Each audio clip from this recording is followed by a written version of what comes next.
The investing game is one of patience, knowing one's own strengths and limitations and not losing money. Many people spend their entire life dedicated to this game. Others do it on the side, funneling some of their 9-to-5 income into what they hope to be their exit from the corporate world, and entry into the world of sipping cocktails on exotic beaches while your money works for you. Some do it through the normie way of stock picking, buying and holding long term. Others do it in more active or more sophisticated ways, such as trading options, bankroll management, or even macro trading. Each way requires a certain level of commitment, both in time and money, to get the results wanted. But the end goal is the same. If I dedicate X amount of time and money on this, eventually I'll get to that point I've been aiming for, which is X amount of money or X amount of that. In order to be a successful investor/trader, you have a lot on your plate. You have to consider PE ratios compared to the industry's average, various aspects of technical analysis, potential breakouts, macroeconomic conditions, trading volume, broad market sentiment, what Elon Musk just tweeted, and 1,000 other factors that could influence your position, and whether you'll be smug at the beach with a couple of pina coladas or at your wagey job slaving away for your next trading capital infusion. But out of all the factors you can think of to improve your investing journey, I'm willing to bet that you didn't consider this one. Are you happy? See, we investors get carried away by the summary number shown on our trading platform. We consider that to be our score, and that increasing it will automatically lead to an increased life satisfaction. You figure out that the best way to increase that score is to, at the same time, make more money, but also spend less money, so even more of your income gets invested and works for you, which ends up making you more money. So you cancel your subscriptions, you stop going out as much as you used to, you dedicate your life to keeping up with the positions you have. Some of you may even go a step further and downgrade your lifestyle to save even more money. You move back with your parents, start renting out your extra room on Airbnb, you leave off eating at ramen noodles, all in the hope that 20 years down the line, you'll be able to quit that job and enjoy your newfound freedom. And then, you'll be happy. You'll certainly be happy. You can't not be happy in that position. For the sake of this video, let's suppose that you are right. Let's suppose that making your money work for you to the point where you don't have to work anymore will automatically make you happy. After all those years, all those nights you couldn't go out with your friends because of budget reasons, all those miles driven in uncomfortable cars, all those days and nights spent in cramped apartments or at your mom and dad to save on rent, does the position you're in right now really make up for all those sacrifices you made? I see a lot of people sacrifice their lifestyle,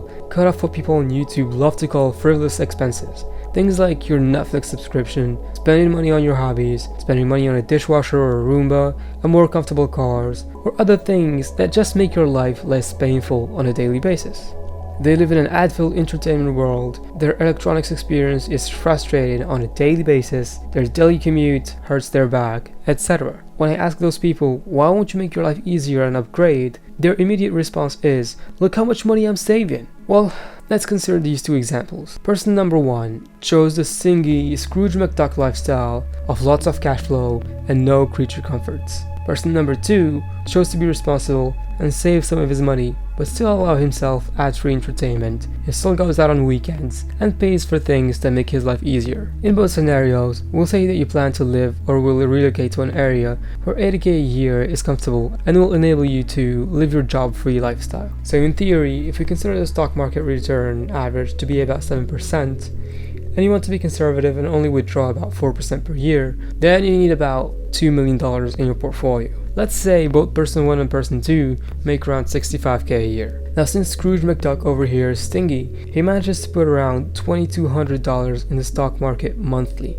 On the other hand, while person 2 is still responsible enough to save up quite a bit each month, like it's still respectable, he still values his life improving expenses, so he can only put about $1,600 monthly in the stock market. That's about $600 less, or about 72% of what person 1 puts in. If person 1 doesn't get any raises in the meantime, he'll need about 26 years of living like a college student, or even worse, to get where he wants to be. So if you started working at about 23, you'll be free to roam this earth without a job on your 49th birthday. Now, here's the best part. Guess how many years does person 2 have to wait until he enjoys the same fate as person 1? 20 years? 15 years? Person 2 only needs 4 years. 4 measly years. Now I'll let you have your own conclusions on this one, but if I had the choice between a tough 26 years of existence just to be able to retire before my 50th birthday, or the ability to trade 4 extra years of work for a more comfortable day-to-day, with the same ability to eventually retire early, I'll take the second option every damn time. The point of this whole video is, yes, having a good savings rate is important. Yes, lifestyle creep is a deadly sin that should be avoided at all costs. But there's absolutely no need to sacrifice your comfort for the idea of an early retirement. If you're smart enough about it, not only will you get there eventually, but it'll also be a lot less painful. Making sacrifices and hoping for an eventual delayed gratification gets romanticized so much. Yet, once you start actually crunking the numbers, you'll quickly find out that one hits a point of diminishing returns. Also, I think a lot of those people who go on these sacrificing sprees and achieve absurdly high savings rates on moderate incomes actually enjoy the ideas of working hard and increasing their savings rate more than the end goal, which is to enjoy your money. We tend to forget it, but that's the end goal. And we haven't even talked about the third option in our example, which is, instead of treating investing as this educated lottery ticket out of your misery, with some delayed gratification spiel added on top, have you considered the fact that you could change your lifestyle right now in order to stop being miserable and enjoy your life in the present, instead of hoping for some magical promised happiness land 3 decades down the line? I talk about this in the video titled, Why Retiring Early Won't Make You Happy. And for me, adopting this mindset literally changed my life for the better. Check it out if you're interested.